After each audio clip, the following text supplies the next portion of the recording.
¿Qué tal, mis amados hermanos? Jueves 27 de agosto del 2020, estudio biográfico de Ananías, Hechos 9 del 10 al 17 y Hechos 22 del 12 al 13. Comenzamos. La piedad es una cualidad del carácter cristiano y quienes ocupan un cargo de liderazgo deben servir piadosamente sin esperar reconocimiento alguno, exaltando a Dios en todo. Punto número 1. Datos biográficos. Ananías era un nombre común. Su significado en griego se traduce como Jehová le ha favorecido. La literatura lucana hace mención de 3 personajes llamados así. 1. El esposo de Safira. 2. El sumo sacerdote. Y 3. El varón piadoso del cual estaremos hablando, a quien se describe como habitante de Damasco. Este hombre gozaba del respeto de los creyentes y también de los no judíos que no creían en Jesús, más bien de los judíos que no creían en Jesús. De ambos gozaba el respeto. Se desconoce totalmente su genealogía, tanto al nacer como al morir no se tienen datos de Ananías. Su piedad lo convierte en un instrumento en las manos del Señor.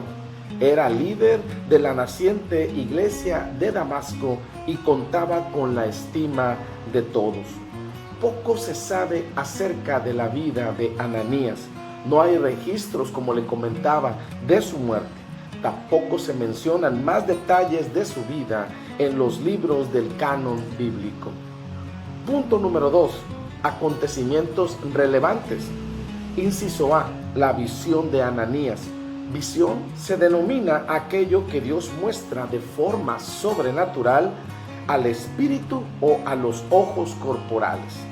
Dentro del caso que nos ocupa, mis amados hermanos, encontraremos la visión de Pablo en Hechos 9:12 y la de Ananías casi al mismo tiempo en Hechos 9:10 y 11.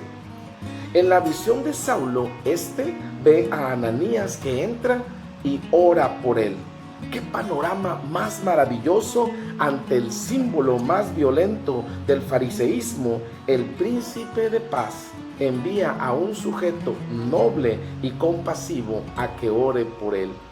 Ante un individuo de tales antecedentes como Saulo, se hubiera esperado o nos hubiéramos imaginado que esta misión se le encomendaría a un líder como Pedro o a alguno de los Boanerges, pero Dios escogió a Ananías el piadoso para ir a ver a Saulo.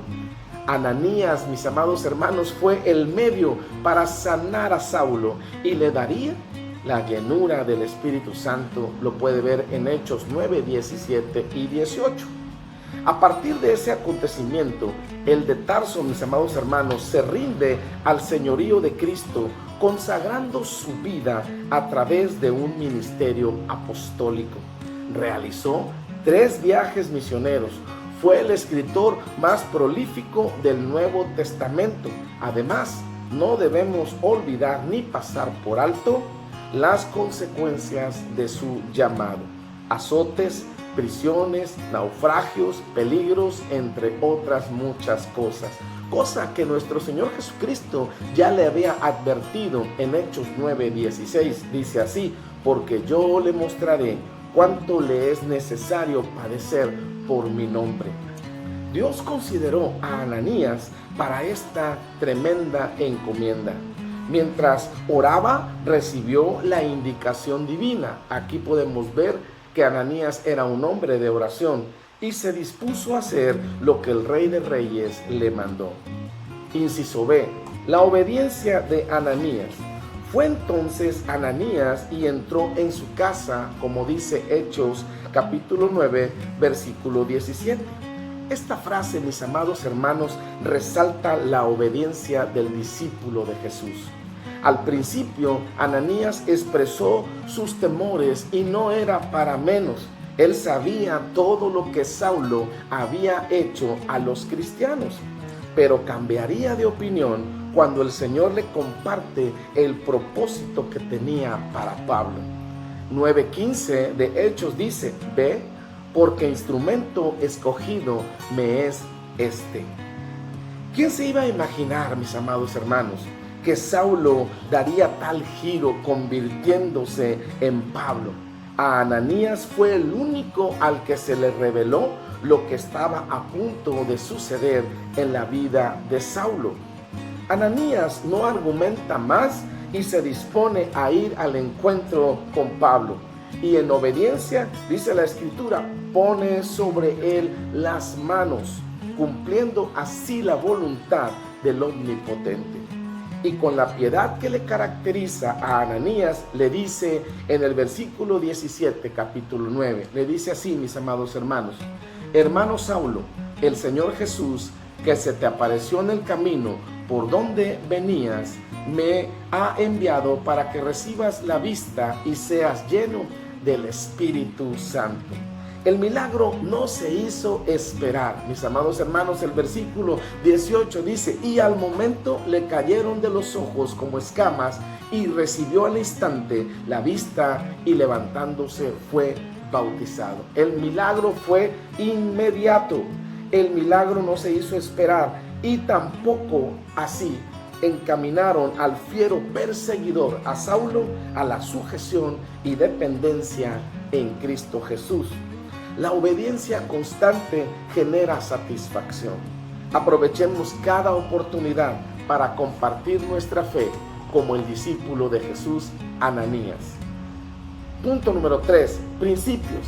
Ananías está preparado para salir del anonimato si Dios lo llama. Ananías no tiene reservas, está consagrado total y absolutamente a Dios. El Señor impacta a Ananías y este a su vez impacta a Saulo, quien hace lo mismo con sus contemporáneos. En el lugar de nuestra influencia, mis amados hermanos, debemos seguir haciendo profesión del nombre de nuestro Señor Jesucristo con orgullo, sin dar espacio a los temores y vacilaciones. Romanos 1:16 dice: porque no me avergüenzo del Evangelio, porque es poder de Dios. La breve participación de Ananías fue trascendental en la historia de la iglesia. No sabemos hasta qué punto nuestros actos de obediencia al Señor lleven bendición a otros. Aún en el entorno más hostil y a pesar de los temores, debido a la mala fama de Pablo, Ananías se somete a la voluntad de Dios. En medio de una sociedad caída, la iglesia, mis amados hermanos, tú y yo debemos de erigirnos en obediencia a continuar con la gran comisión. Hasta aquí el estudio biográfico de Ananías. Que Dios te bendiga más. Hasta la próxima.